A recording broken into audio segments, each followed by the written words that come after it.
After you crap, use the tap. That's it, yeah. Hello and welcome to Faster Horses. I'm Paul Wilshaw at Paul Wilshaw on Twitter, and these are my co-hosts Mark Sutcliffe, which is Marks out of 10. Hello. And Nick Tomlinson at NT Illustrators. Hello. This is Series 3! But if you haven't heard of Series 1 or 2, you can check those out on Spotify, Apple Podcasts. You can find us in loads of places. Now you can get this extended version of the same episodes early by signing up to our Faster Horses Patreon, as well as one extra Patreon exclusive episode a month, along with other benefits detailed on the sites. Don't forget to like and subscribe, it really does help the show, and also follow our official Twitter page at Faster Horses UX for regular updates, find show topics, and interesting articles and random musings for the team. Also, if you want to give us feedback, send us some feedback. Now, without further ado, let's go on to the show. Did we figure out the game stuff? You're a bit echoey though. I don't know why. Me? I often am. Nick? It's because I'm in a little alcove. No, Alcoves? Nick. Alcoves? Oh, right. Nick's a bit buckety. I thought you were swearing then. Who, me? Nick's a bit fuckety. It has been said. Yeah. He's echoey, he's loud, and he's fuckety. I am fuckety.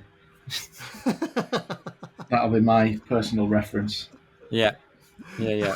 I got asked in an interview once if you ask me, this kind of ties into the subject, doesn't it? So this is good. I'll stop cutting myself off and actually carry on with what I was saying.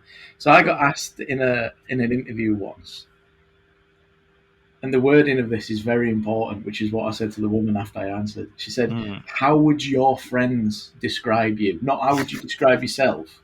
Yeah, I got asked this. Yeah, how would your friends describe you?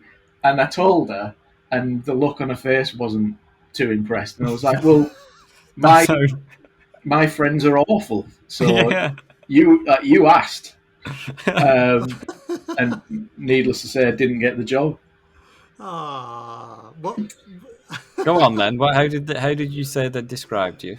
Well, I made it out to sound better than it was, but I said unreasonable, and then she was like, and then she wanted me to explain what I meant by unreasonable. Well, you would. Yeah, and I was like, did you then go? No, I'm not doing that. Just to exemplify how unreasonable you are. Yeah. I was like, I'm not doing that. Oh, that's completely reasonable. So I just told her the story of how that came up, because I have actually been described as unreasonable by Jimmy. You know Jimmy Olsen. Shout out to Jimmy Olsen. Jimmy Olsen, yeah, from the Olsen brothers, the 70s boy band. I was thinking the photographer from Superman. Right, yeah. Who am I thinking of? Jimmy Olsen. I'm sure. I have no idea who either of you are thinking of at this point. Jimmy Olsen is the photographer from Superman. So the fictional character Jimmy Olsen. I've been asked that question as well. What did you say, Mark? Though I'm interested. Well, I got asked, and I just said, well, they tend to define me as Mark, as pretty undescribable. But then I made the mistake of asking my friend how she would describe me, and she said, "You're just fabulous, Mark." And I thought, lovely as that is, it's not necessarily what an employer wants to hear. I agree, for what it's worth. Thank you. I certainly don't look fabulous now. I look like I meant on the inside. Oh, thank you. Yeah. I mean, on the outside, I look like I've been dug up from a shipwreck. I was having to explain to my fellow contemporaries at work why saying my door is always open is one of the most toxic and negative things you can say to your workforce, and how it does not mean anything. It also implies that you occasionally shut it and you don't want to be hassled. Yeah. It's a very delicate way of saying, I have a door. You don't. I have a door. Yeah. And you remember and I can that. shut it anytime I want. Yeah. Fuck And you and the really, open plan office. yeah, yeah. I've got a door. I don't necessarily want you to open my door, but it's there if you want to do it. Yeah. By my door is open, always open, I could mean my door is occasionally unlocked, which means that you still need to come and knock on the door to open it and make every effort in that direction. But, I give you the ability to do that because I'm a magnanimous individual who cares about me. It's very made that sound very sinister.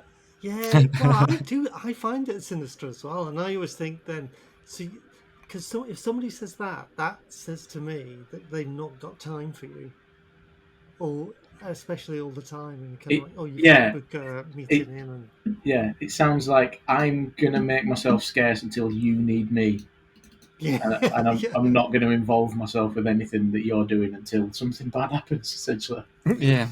Yeah. and then when something bad happens, I'll be out of the office. Mhm. yeah, Yeah, I'll be in a the meeting, door will sorry. be open. The door will be open, but no one will be there. the door will be open because I left it open when I left. Fuck you and fuck your face. Wow. Which is directly how I interpret anyone who says, my door's always open. Thank you, Mark. Yeah, thanks. Yeah, that question, going back to kind of how, kind of like, oh, how would your friends describe you? I always think that's a weird question ever to ask in an interview, because either you're going to be honest and you're kind of like, how are your friends see you? And kind of like a lot of people, I don't quite think they know how their friends would really describe them. Yeah, Oh, yeah. well, Kind of like, that's the thing. I know exactly how my friends would describe them, and it's not something I want to say in an interview. So, what sort of a question is that to I ask? know, yeah. I either lie to you, or I tell you the Yeah. truth. And either way, that's not the ideal response. Well, is it? it goes on to interview stuff where really they're internally they've got a checklist of things they want you to say, which apparently extends to what your friends think of you. Yeah, It's like these turn faceless around and people will say, never know. "Well, we've known each other for 15 minutes now, and I think of you as a friend. How do you think of me, friend?" And then stare at them God. unblinkingly for the next 13 minutes. Oh god, this is some horror film creepiness about You that could one. turn around to them and say, "Friend, my door is always open for you." It was genuinely unsettling. Right, should we backtrack a little bit and actually introduce the episode? Shall we? I think that sounds appropriate. Yeah, we've actually dived straight into it for a chance. So Paul, Yes. I think you suggested this one, did you? I think you did. I know you suggested it. Well, I put so anyone who's listening, we've got a WhatsApp group where we literally just post possible topics that we want to talk about on the How podcast. the sausage is made. Yeah, we've done that one. Yeah. You can go back on all good streaming services and listen to that, or even the extended version on Patreon. Patreon / Faster Horses UX. What was I saying?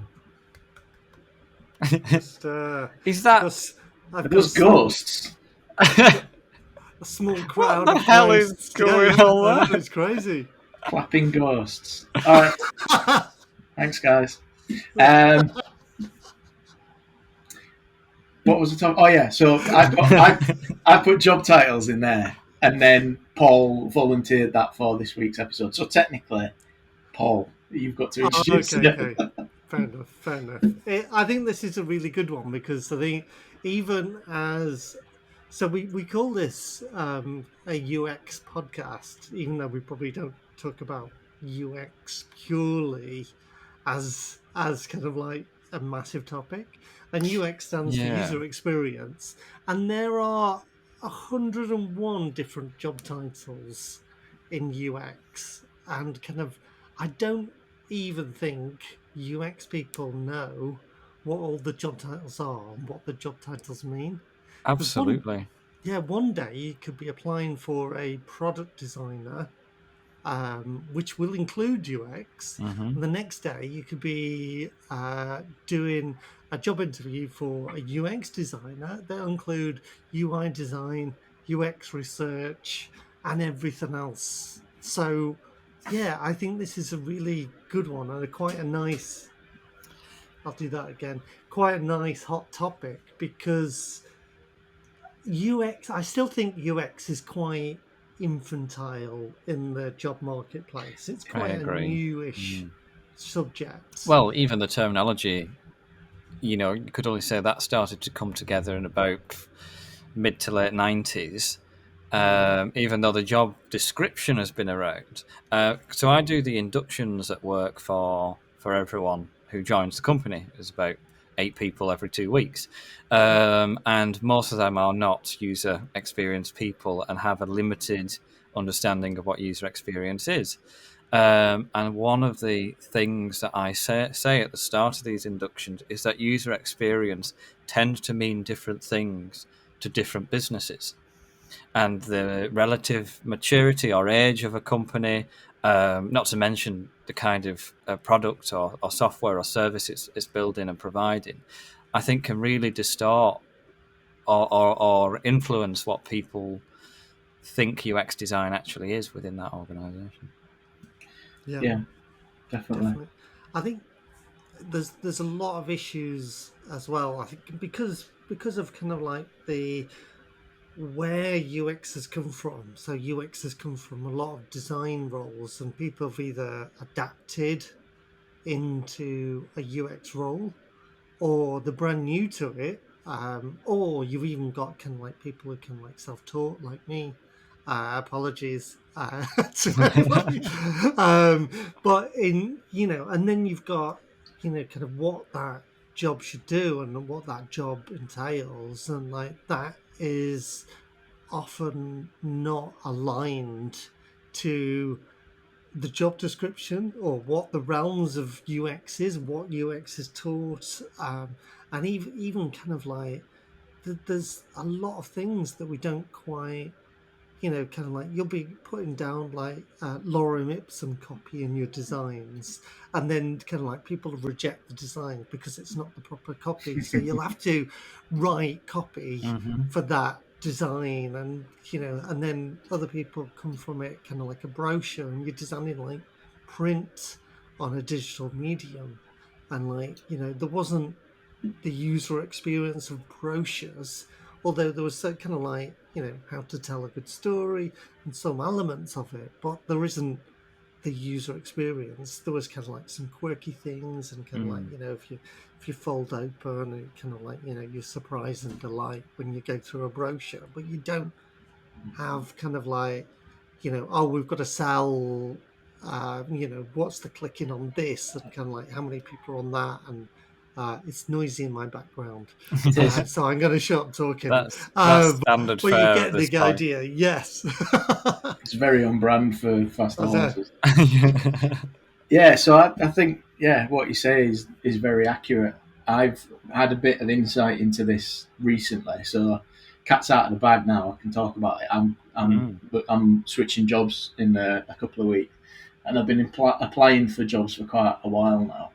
And one of the things I've noticed about like job descriptions titled UX designer is, I think I think job descriptions in general, particularly these days, and their definitions are essentially created and proliferated by recruiters because they need a tag to recruit people under, and they need to like quantify what they're going to be doing and what experience is needed and stuff. And from what I can see online, UX designer now just means digital designer. It's basically, I mean, there's hardly any, if any, job descriptions for like graphic designer on Reed or what's the other one? Indeed, like it just doesn't exist. And if there is, there's like one or two a month, like literally.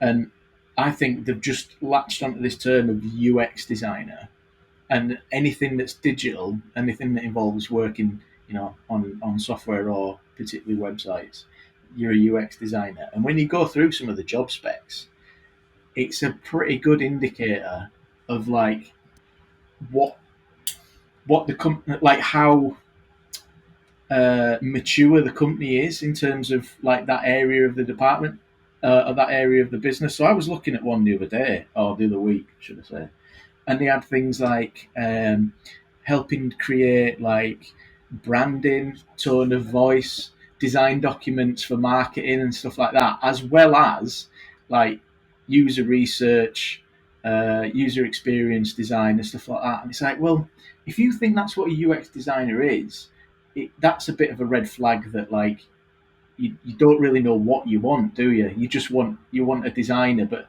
everyone's calling it UX designer at the moment. And I think the term's kind of gotten out of control now, and it just means anything. Yeah, I think it does with. So first of all, I completely agree that a job spec could be a great indication of the maturity of a UX company, because because there's the NNG scale, isn't there, of UX maturity of an organization, and I think if you have a company that's very mature, they're going to have quite specific expectations and skill sets. In fact, they're probably going to have different roles for UX designers, UX writers, UX researchers, and so they become more defined intrinsically because of that. I think the obverse of that is you get a lot of people who have read an article or been to a conference on the design on design or something that's probably not quite UX design, and they've heard UX as a term thrown around, identified one or two gaps, but probably just trying to shoehorn a bit of UX into their business without quite understanding where the gaps are that they need to plug, and how to create more fulfilling processes to implement good UX into their software. And I think that's kind of where you get these weird mixed roles where you're doing a bit of copywriting, and then you'll help the marketing team, and then you'll speak to customers, and it's not quite galvanized in any kind of logical way. Thank you, Nick. Did that not mute then? No. I pressed the mute button on my microphone, my £120 microphone. So Yeah. we'll fix that in post. Sorry about that. No, don't worry about it. That fine. happens to me all the time, you know. I pressed the button, it was fucking Yeah. flashing. Yeah. Blue, sort your act out.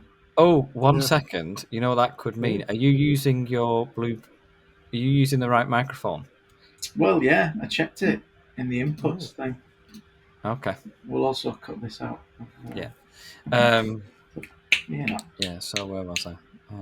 But yeah, I was just, as I was saying, I think that's where you get these weird Frankenstein roles from. I think you touched on something. Sorry, Paul. I think you touched on something there as well, where people just don't. I think we've covered this in previous podcasts, but people just don't know what UX is. They think it's how something looks. They think it's graphic design, basically, don't they? And they think it's get a team of people in to make our website look better or make our product look better, so that more people buy it, and so that sales team and execs have got something to show people when they go in.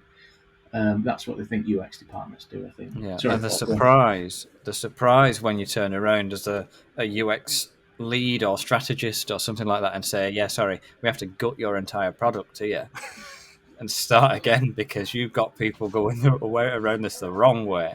Yeah. Rather than admit they made a terrible mistake and they've recruited 5 people that they don't want or need, they just kind of, oh yeah, okay. Well, yeah. I think they probably recognise that they need it. What they don't want to admit is that all the work that they've been doing in the past has really not been on the right trajectory, and it's not leading them. Their current investment strategy, be that investment in people, technology, whatever it is, isn't going to land them in a lead role.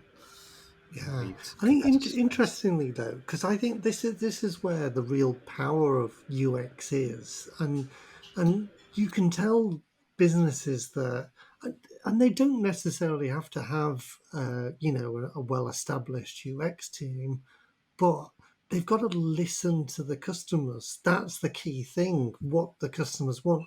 and what the trends in the market are doing as well. Because I was reading an article yesterday about affinity design.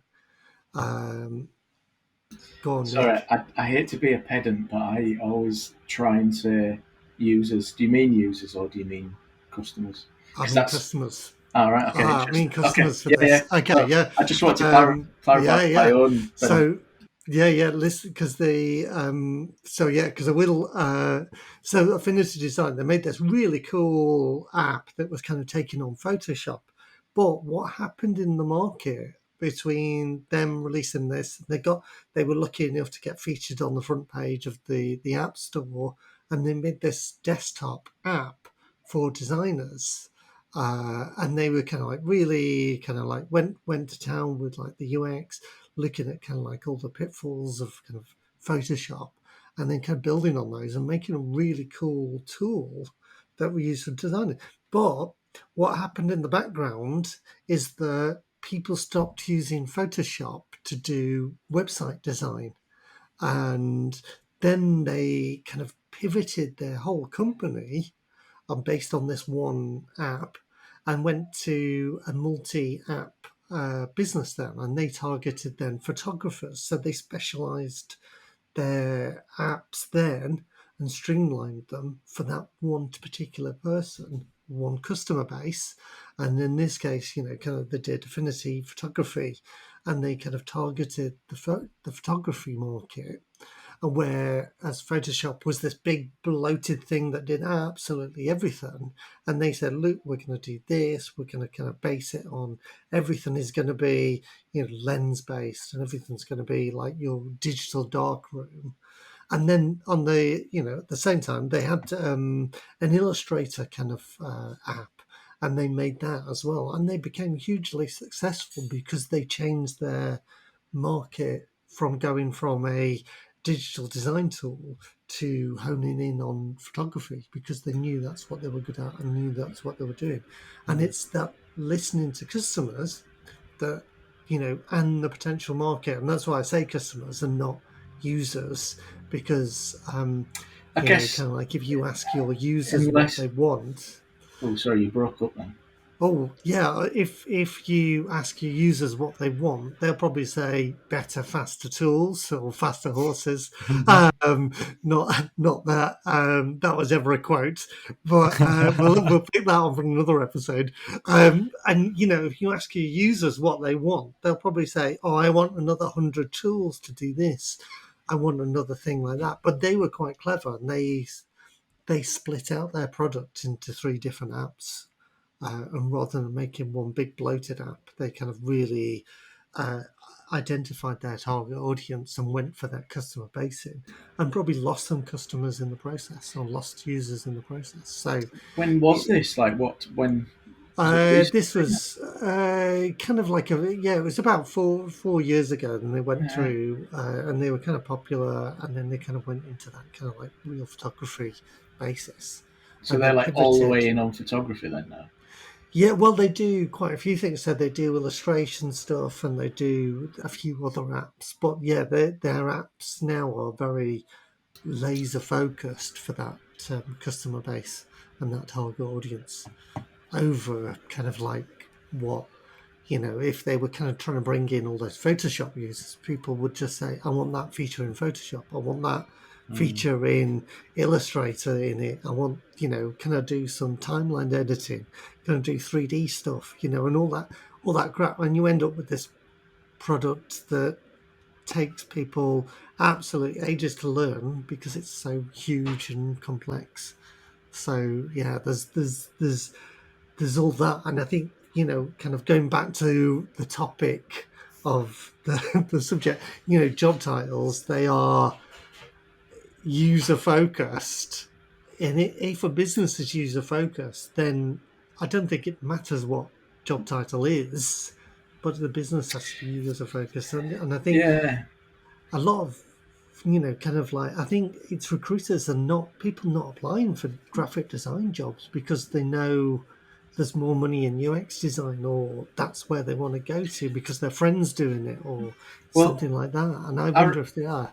I suspected like a while ago that that is why they're all listed as UX designer now, because the designer gets an extra 5-10 grand, and therefore the recruiter's cut is bigger for recruiting them. So all the recruiters are like, oh yeah, yeah, no, that's a UX designer that is, and market rate for that is so and so thousand. That kind of terminology and that conversation is controlled by recruiters, I think. I think in part, and I think in part of kind of like people just looking on LinkedIn and just getting like, oh, what's out there? What do I need? And Yeah, kind of Yeah, like, I think you know, it's an interesting point. I think there must exist good and accurate job titles and job descriptions. I mean, they do in other industries. I'm thinking like of the film industry as a parallel, or the game industry, where you have the very well established industries now, especially relative to UX, and they have within them very specialized roles, which all do very select, all have very select responsibilities. And I'd go back to that point where you can. A UX designer now is becoming what the UX designer title is, to me, becoming what the graphic designer title was, which is the graphic designer title. When I was a graphic designer, I designed pub signs, I did architectural visualizations, I did 3D models, I did bits of graphic design here and there. That was all under graphic designer. When I moved on to become a UX designer, that was because I wanted to specialize within the remit of design, of graphic design in this particular instance. And UX at that time, which was only a number of years ago, felt like it was becoming more specialized. As alongside such things as 3D designers or interaction designers and stuff like that. And I feel now what's happened, because of the stuff you've mentioned, Nick, about like recruiters jumping on the bandwagon and stuff like that, UX has become that bloated term. And I think if you want to become a UX designer, it's now pertinent to think about what type of user experience designer you want to be, because, or what kind of people, perhaps, moreover, you want to work with. Like, if you want to work with customers and users and researchers, that will be one type of experience designer. You've got your work with business analysts, you've got your work with researchers, as I say, product owners, managers, so you can work more towards that side, and process driven stuff, strategy. Then you've got your UX writing and your technical authorship, you've got your illustration, your graphic design. All these now fall under user experience. And they overlap, yeah, but they are inherently different. So I think there's a bit of you've got to read between the lines of every job description you see to understand actually what this role is, because the title isn't enough to go off. yeah. Well, the spec now is more important than what the title you're going into is really. That's kind of what I was getting at. Is like when you read through the job spec, it gives you an insight into whether this company even know what they want or what they're going to be doing or what you're going to be doing when you get in there. Definitely, I think that I don't think really unless you're focused on how your CV looks to your next employer. Like I don't think job titles all that important really. Even really when it comes to like senior and lead and stuff, I've never really focused on that. I'm just more interested in what I'm going Well, to be doing when I'm in there. that was one of the things I wanted to ask about regarding job description and job titles is, where does seniority come into this, and how does that reflect you as a graphic designer? Because there are a lot of companies, especially those who are less UX mature, who use levels of seniority quite strictly to measure their salary brackets, their roles and responsibilities, and stuff like that. So, what are your guys' thoughts on that?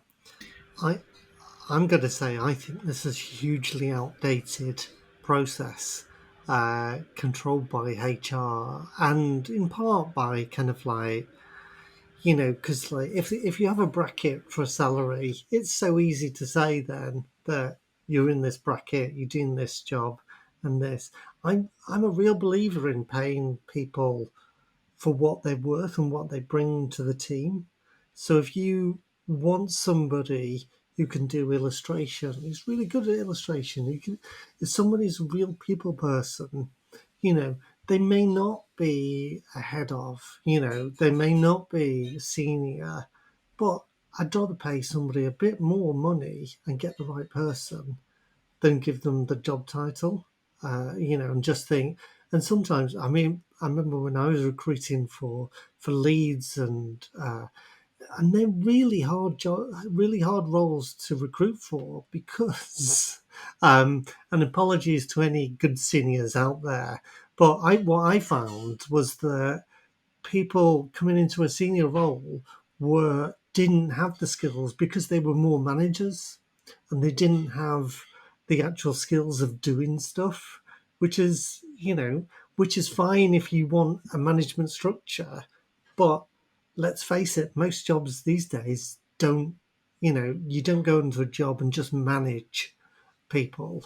Nowadays, you kind of do something. You kind of, and if you are managing something all day and that's what your job is doing, then perhaps there's something fundamentally wrong with that organization that Well, you're probably you not a need. UX designer, are you, if you are No, doing that? yeah, exactly, yeah. And then, you're applying for a senior, and I want somebody with experience.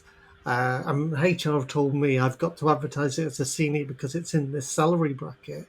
Whereas, really, I just want somebody who knows their shit, come in, do a job, and I don't have to worry about kind of like going like, "Oh, you're doing that, you're doing that today," and they can think for themselves. But you find a lot kind of like once you get to a certain level, they're just pushing pieces of paper around. Sorry, anybody out there who's doing that. I've probably offended like whole, kind of like 2/3 of my LinkedIn Yeah, yeah, yeah. contacts. It's all right. But They wouldn't uh, listen anyway. yeah, no, yeah, they've got the door closed in their office. Yeah, They're that's Too, it. too busy managing people, aren't they? That's it. Yeah, yeah. Yeah, I've worked in places where both apply, where it's directly linked to like what your level is and your pay scale and stuff, and then in other places it's linked to like how long you've been there, and it doesn't necessarily in those places really it doesn't necessarily mean that you've got any like command over people. It's just a nod and a bit of a reflection of your time spent at the business. I think sometimes like particularly recently, we've had on our team people who've had to like pick up work that necessarily doesn't reflect their job title in the business. And I think on that occasion where they're given like lead or senior or whatever, it's just a bit of a nice recognition of the work that they've done. I think in those cases it's quite a good thing, particularly where you come into a business on a certain level and you're acknowledged and you're given like a bump in your title. I don't know if I haven't spoken to anyone about whether or not that is a bump in salary as well. But I think from that point of view, they're quite a good thing because sometimes if you didn't have that bump in your job title, you wouldn't really get any acknowledgement, any official acknowledgement for what you've been doing. I Um, think that's one of the important things. One of the important things that a good, well-structured job title can do. And that's when I say well structured, I mean when it fits into a company structure well, is because it does give that recognition. If you think about UX let's say you've got a company that is, say, not, have just introduced a UX, not very mature with the UX in the company. And what they do is they bring people on board. The company's doing well, it's integrating UX well, so its maturity escalates accordingly, which is always a good thing. It's developing. They're bringing more people on board. What tends to happen is that your original team will maintain those responsibilities where they were doing at the beginning a bit of everything, because you had three people like starting your design system or what have you. And they tend to take that on proportionally as they go. And I think if you don't have a means, and I'd argue that job title is one such means of kind of measuring those responsibilities, then you end up with, say, you have a team of 16 UX designers. They're all called UX designer, but the original three are still like doing everything, and their job responsibilities end up bloating because they're not defined by their job description or their job title very well. definitely. And And this is where I think this is where the problem is with just recruiting UX designers to do everything. I wrote an article a while ago Yeah. called "In 10 Years, Design Will Be Dead." I've read that the other day. Nice. I remember this It's good. article too. Thank you. And I kind of break down kind of some of those UX roles in there, and kind of like, and a lot of it's kind of from, kind of like an agency background. And then if an agency was giving you a full UX service, they would recruit all these different people with different skill sets to do this. And then if you are a UX designer in maybe kind of like an underdeveloped company, you either then get treated as kind of one of two ways. You either get treated as a marketing person, or you get treated as a developer person. Uh, and either of those is not quite a fit for UX design, because marketing is about making money. UX is all about customers' needs and wants and impressions, and and retaining customers rather than getting the next customer. Or on the same side, if you treat a UX designer as a developer and split them up from their creative counterparts on because you only need one designer per sprint team, or you need a designer per two sprint teams, and you never ask a developer to split across two sprint teams. So why would you ask a designer to do that? And also, if you've only got one designer on one sprint team, usually what you do with developers, they do merge requests, you have to check your own work, you test it. You don't have any of that. You don't have any of that luxury, any of that kind of niceness if you separate designers off into their little kind of like squads or things like that. And if you've only got one person, you're not gonna get the best out of that person. And I think there's something in development called rubber ducking, and if you've got a problem, you talk to a rubber duck and you kind of solve it yourself, and those kind of things. Designers do exactly the same things, but we're probably like, as UX designers, we like to talk to people, and that's why we're in this job, because we like to get to know people and get under the skin of people. Apart from Nick, and, Yeah, you went and into user experience design to get away from people, didn't you? So, an unintended consequence of becoming a UX designer. Yeah. But yeah, and you kind of need that little, and whether it's and if you are the only UX designer in a company because your company's pretty small, yeah, cool, but don't treat them as another development resource or another design resource, and one day you're doing presentations and the next day you're doing brochure design and the next day you're doing digital design, because they might not be the best for that person. That skill set might be kind of a team of people, and I think people don't realize that it's a team. Yeah, I'm starting to see the like. Well, I'm starting to see the separation between like quote unquote designers and dev people as problematic, because developers are designers as well, aren't they? Oh And yeah, and yeah. when you start splitting them out in and like delineating between them in such very specific terms, it becomes like problematic. You start splitting up your, we work on the atomic scale, and the idea of that is that everyone like sort of throws in and we all design these things together basically. And when you're splitting developers away from the designers, you start creating this atmosphere where like you're almost facing them off against each other, unless you actively Sure. work like against that, don't you? Yeah, and then you always get, then if if that company wants to move away from developer led software design, which you see all over the place, kind of like, oh, let's build something, We don't need to and code, let's, sort of thing. yeah, and then we'll just code something, yeah, we'll just make it, because this is what we had to do, and you end up, then you kind of put a designer in that, in that field. And what you're always doing then is, you're either facing off against You're like the interrupting, majority. aren't you? Yeah, and you're always then kind of like a minority against a majority. Yeah. And it's that, automatically. and then, what's going to happen in those situations? If you've got 5 developers on a team, 1 designer, the majority is always going to be this. Yeah, well, it's that's going to it. be the Like, 5. I'm quite happy to argue with those odds, like quite confidently. But a lot of people aren't, and then that just causes. And you shouldn't be expected to either. That's the thing. Like, Well, yeah, exactly. Some of the designers I know are quite quiet and introspected, and they shouldn't be expected to have arguments professionally with other people on the same team. That's just not a good way to work. Yeah.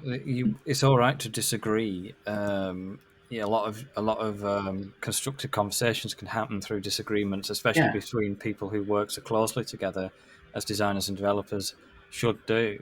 But if you're in a situation where that disagreement is 5 people against 1 person,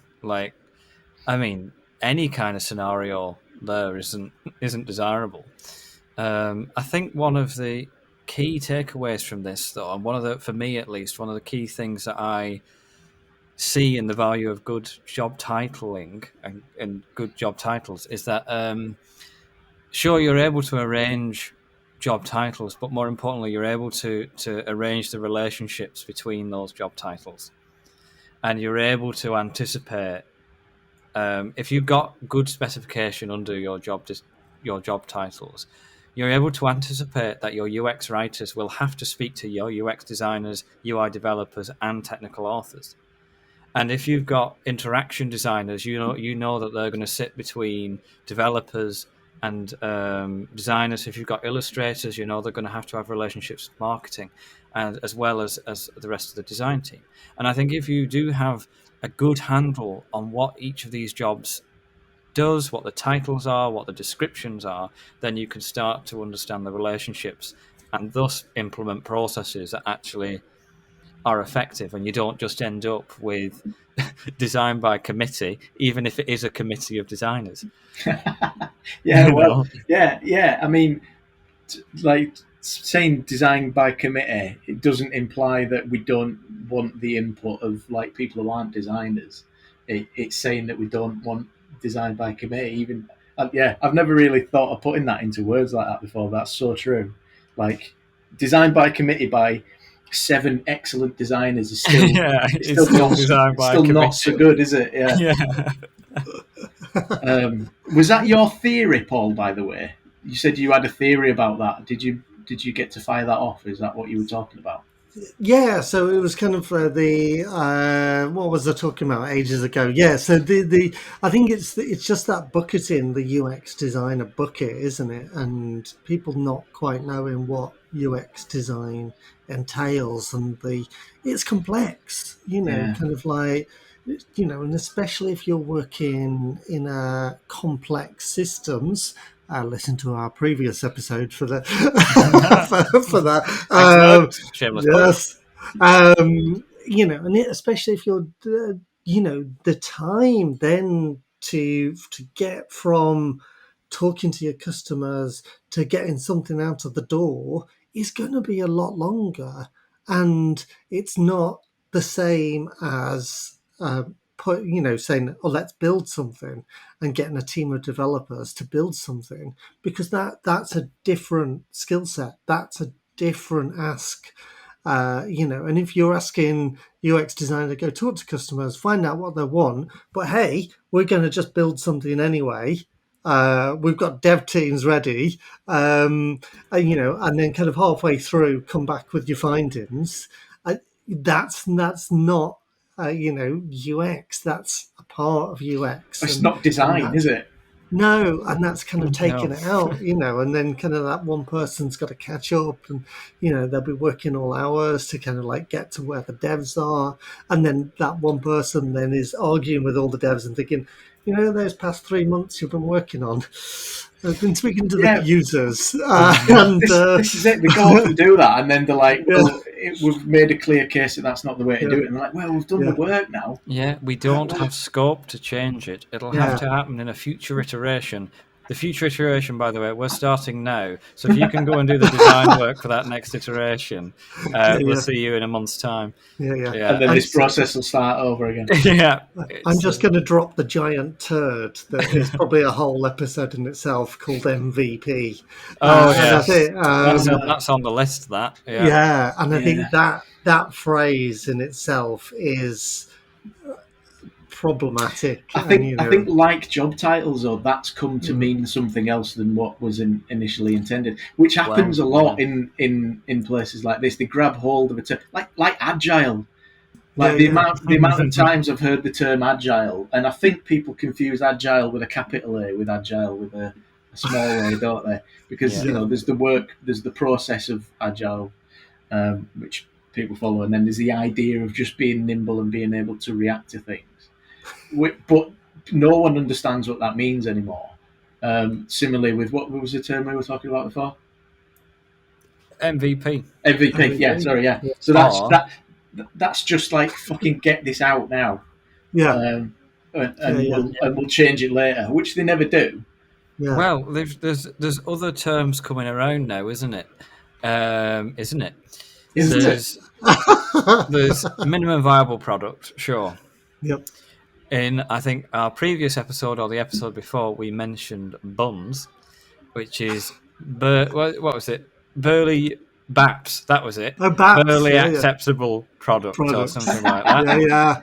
And there's minimum delightful product, minimum lovable product, just becoming this buzzword bingo about, what is still fundamentally doing as little get away with. Yeah. And sometimes that can form a constructed part of a process. If you're using that MVP strategy as a way of getting quick feedback and getting a quick release cycle and quickly integrate. Yeah, exactly. Yeah. But very often your MVP just becomes your P. Yeah, it does, yeah. That's another soundbite. That's so good. Like that, Yeah, I'm not going to repeat what you said. That was perfect. Yeah, it's nicely bracketed between turd and pee. Yeah. It's an acronym for puke now, and we've got that. Yeah, we've got every kind of fluid.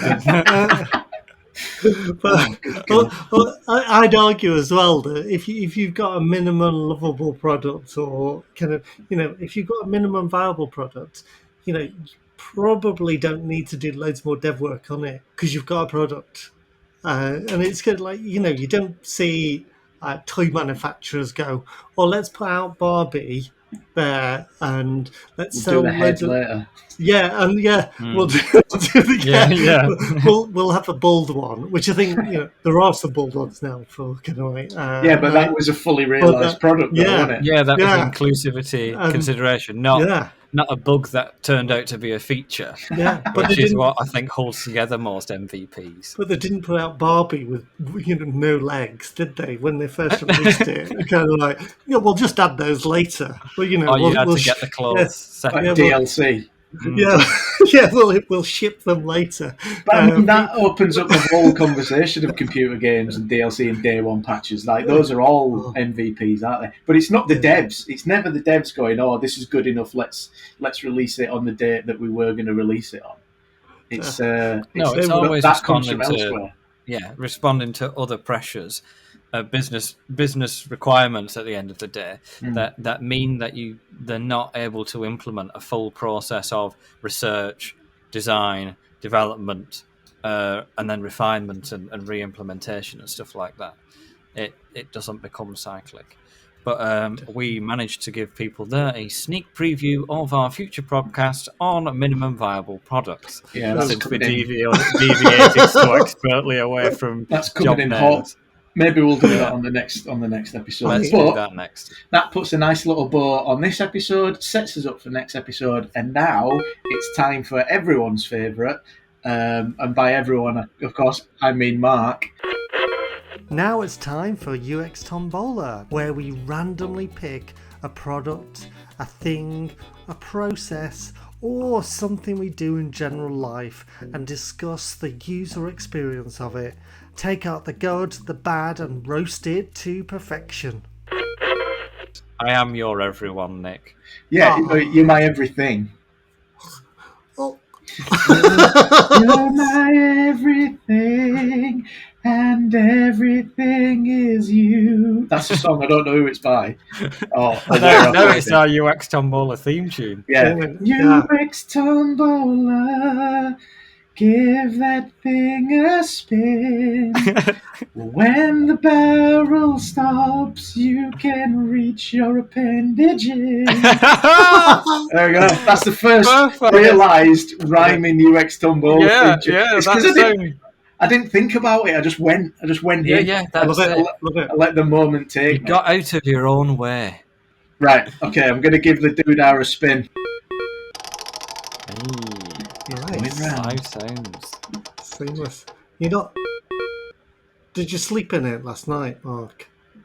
I beg Mike's your not been pardon. around for a while, actually. Ah. And the winner is we have. Oh yeah, sorry, I had no idea what you meant. I've clearly repressed all of those memories. I didn't sleep in the Tombola machine last night. No, He didn't sleep at Okay. all. Okay. It's right. It's Spicy. right. So today we're talking about. This is why you tune in and pay all that money. Today we're talking about taps. Hey! Now I do joke about that, but actually taps and UX and usability is like quite a big subject. It's one of today. the best examples, isn't it? Because you Like start that off and with doorknobs. yeah, and Paul does a wonderful presentation on these as well as On doorknobs. urinals. Oh, that presentation, Paul, Yeah. on doorknobs Oh. was Yeah. a memory I'll take to the grave. I'm glad you added door in because that's a totally different Yeah, presentation. yeah. Well, Yeah. one's a UX one, the other's just an X one, an XXX one. if you will. But yeah, taps, doorknobs, urinals, they're the big ones. And So to speak. and taps are probably most like talked about in this because of the cultural differences immediately observable in England. For our international viewers, especially those who were number one in Macedonia, looking at you guys. In England, you have a hot tap and a cold tap, and then in the rest of the world, which is arguably more civilized, because of this, you have one tap where you're able to blend both hot and cold water. Which is becoming, I think, the norm over here. It And, is, yeah. And I think probably is. I'm actually going to say these words. My favourite tap, which is the kind where you do it with like your forearm. Oh. Oh, So you yeah, like yeah, you where you wash- have the chance to. Yeah, it's almost like the surgeon style. Yeah, yeah. But I feel like that not only like are you not touching the dirty tap again with your hands, which is kind of the point, but that feels slightly more inclusive and accessible as well for people who don't have hands and fingers. Mm. Totally agree. And I think as well, there's taps have got a whole raft of horrible UX in them, but those where it's separate really bug me. Mhm. Where you've got to get the temperature just right, or you scald your Yeah. hands off, basically. Yeah, Yeah. your skin melts off. Yeah. And then you have a sink, and you kind of have to fill the sink with water and kind of just to get it just the right temperature. Mhm. So if Or, you as rub I have found myself doing, turn both on full whack, and then very quickly dance between the two with your forearms. I've found that on my it. oh, like mixing the two in the air. Yeah. I found right if you turn the hot tap on full, there's a peak moment in between it being cold and scalding yourself where it's just the right temperature. Yeah, And but you can't sing "Happy Birthday" twice whilst you're doing that. No. No. I reckon I probably borderline scald my hand sort of 8 out of 10 times I wash my hands. Well, that I feel is a UX problem. That is very much a me problem. Yeah. You should just use cold water. That's my. Well, studies have shown now that using cold water to wash your hands is just as effective as warm water. Well, I'm assuming if you use soap. Yes, I Yeah, presume yeah, so. yeah, Not Yeah. just cold and not water. just kind of like, just stick it in this river. Yeah. So, Well, the so this water's is Will flowing since Shaw. I've flushed the loo. I might as well We, save water. we've finished cleaning out your septic tank, Mrs. Wilshaw. I'll give me hands a little rinse under the cold water tap. Yeah. See you later. Hold hands out to shake hands. Yeah. Yeah, definitely. It sounds like my children. That's what they Yeah. do. Well, yeah. Don't do Wash them my any harm, does it? hands. Yeah, no. Yeah. Oh, but those two taps, and I think that came from kind of like, because originally, kind of like, you were very well off just to have cold water Running water. taps, yeah, in your house. Other people would have to go down the pump the end of the street and fill up a bucket, and some people still do that now. Kind of like We've got a a trough lot on of my countries. street back home. Yeah. I regularly fill the septic tank up with drinking water. It's like, Well, as long as what- you don't think two- you're drinking bottles up with septic Well, water, you're all right. two birds with one stone. That's what I say. It's fizzy brown water.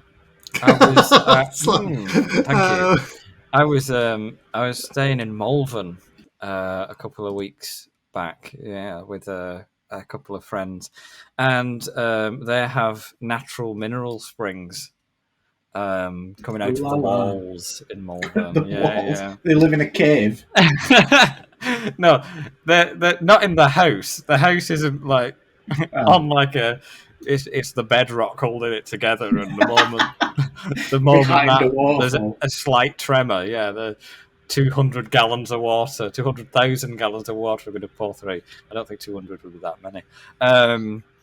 But yeah, they had these, and they were like natural taps, very cold, very, very cold. The best drinking water you've ever had. But they had installed just a couple of kind of, I'm not even sure what you call them, but pipes to flow them one way or the other, so you could fill your water bottles. That had a UX of its own. Mark trained in plumbing for 5 years. Yeah. Well, Mark Steeler taught me everything he knows. He's a tradesman, He's plumbed all these old houses. Funnily enough, the Malvern authorities are actually are pursuing Mark Steeler because he's just strapped a load of pipes to the natural springs there and is calling it plumbing. But anyway, the UX of that was an entirely different experience because never have I seen so many lines of people with just empty bottles to grudgingly stand there blocking the way from everyone else whilst they filled 200,000 gallons of water It's like in assorted bottles. the fountain in the office, isn't it, where you're just waiting to get a little plastic cup full and there's someone there with like the 9 litres. Yeah. 9 litres a day and I have to fill it up here for the next 20 minutes. But yeah, like taps, I reckon we're doing a bit of a disservice to this because I reckon it is like a massive accessibility concern, isn't it? And like it's definitely one of the things that like able-bodied people take for granted, like on a daily basis. Like what, 100%. Paul? You must have some good examples of like terrible or stories of terrible like things that happen to people just trying to wash their hands in like a public bathroom or something like that. Yeah, I do. Even when it's quite accessible, and I don't get this. They kind of have, and I think the Ondale Centre. I'm going to pick on you. Is right for this. They have like nice infrared sensors. So if you break the infrared, the problem is though it's a really nice idea, but they've put the depth of the sink is so far away that if you're a small child in a wheelchair, trying to get anywhere near that infrared sensor is pretty hard to do. So if you can't get anywhere near that, you kind of got to put a stick or something to wave in front or block it off or something. Or ask someone to set it off for you. Yeah, and ask somebody to set it off for you. And then if lots and lots of people have used the same tap before you, the tap water is fucking hot. Yeah, it just does its own temperature as well, doesn't it? Yeah, and it's so hot that you kind of think, like, I am not going to wash my hands for longer than 1 second because it's too hot. and Yeah. then that's your happy birthday twice, totally out the window. And then, kind of people are going around going like dirty protests around the Ondale Centre. I presume if they can't reach the tap, they can't reach the soap then either. No, exactly, yeah. Yeah. So the soap is even further away. Yeah. They had But- exactly the same design in Manchester Airport Terminal 2 toilets, which is the most recent development, which means they've learned fucking nothing. We do a UX Tombola on airports in one of our previous episodes for interested listeners. But yeah, they had exactly the same setup where you had the tap, you had the soap, you had the dryer, all within. They were all a bit too close together. You put your hand in at one special angle, matron, and you set all three off at once, and that's yeah, Blowing you just get soap into your eyes. sprayed with everything. But yeah, these were set really far back. There was a perfectly able-bodied gentleman who just couldn't get the tap to work, and I had to show him how to do it.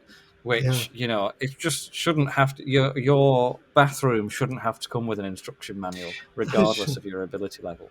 My favourite thing are the taps that are so shaped that they're impossible to turn with a wet hand.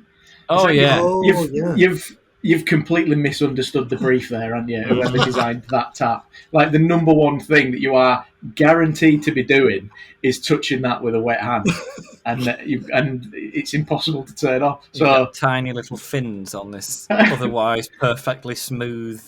Yeah, it's just like a little knobbly. I think it was my grandma's house. Oh yeah. And it was a kitchen tap, and she had like smooth plastic things that you had to like dry before you wanted to turn them off. Yeah, you've got the push buttons as well, haven't you, on taps? Oh, that's the ones that last. I literally was using one of those last week, and the time you hit the top of it, and the time it took me to get my hand from the top of it to the underneath of the tap, the water stopped.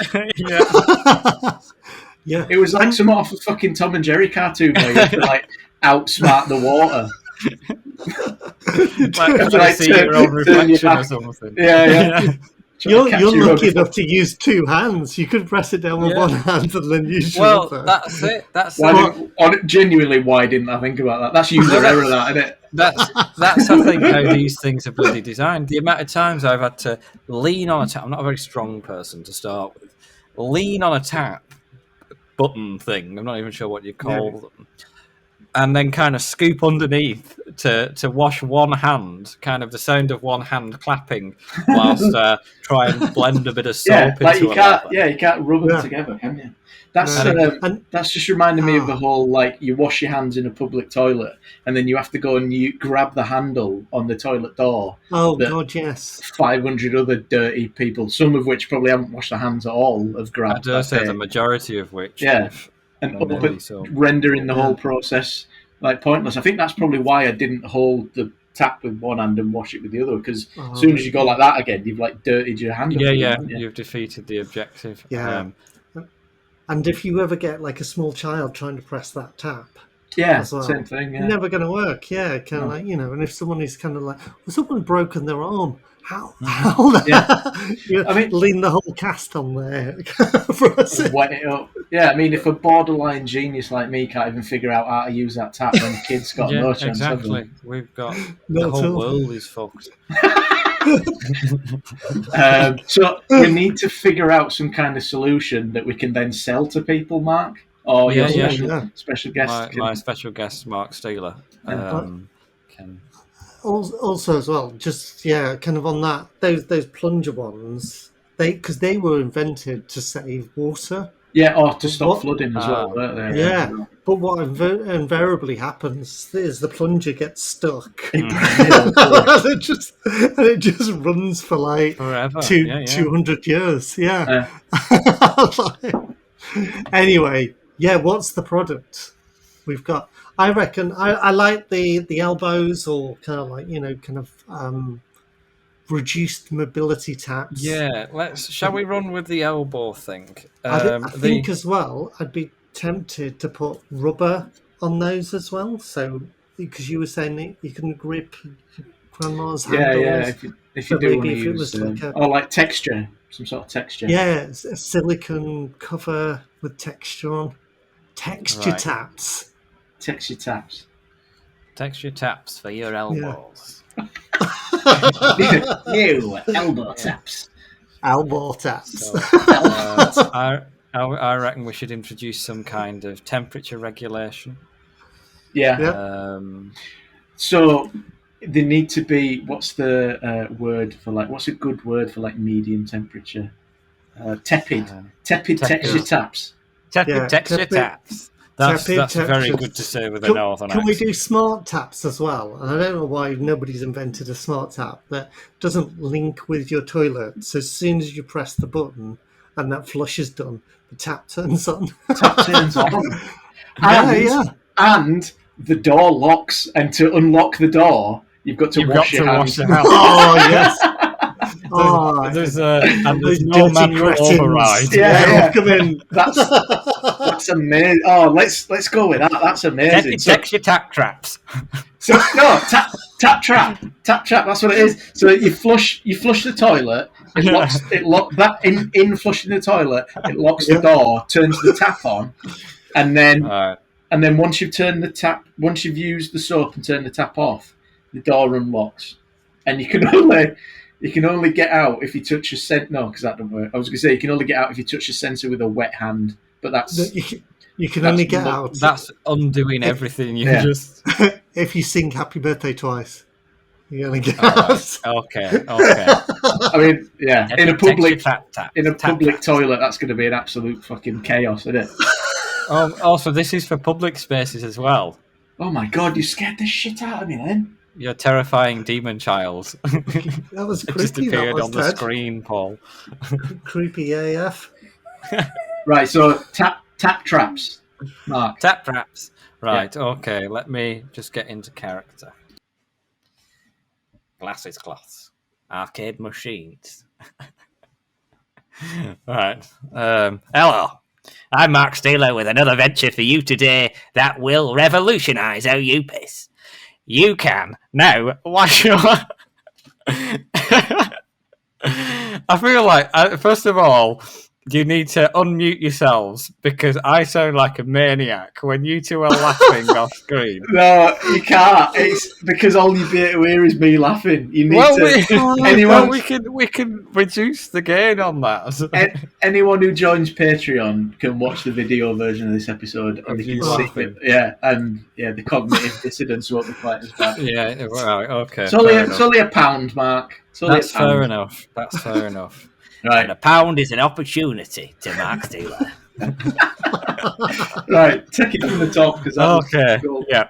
Hello, I'm Mark Steeler with a brand new venture today that will revolutionise the way you piss.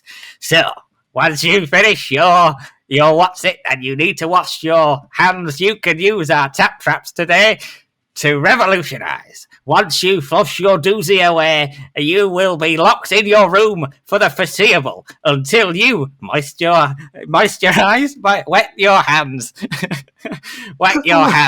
wash your hands, and then do some complicated puzzle we are yet to devise around Happy Birthday to get set free.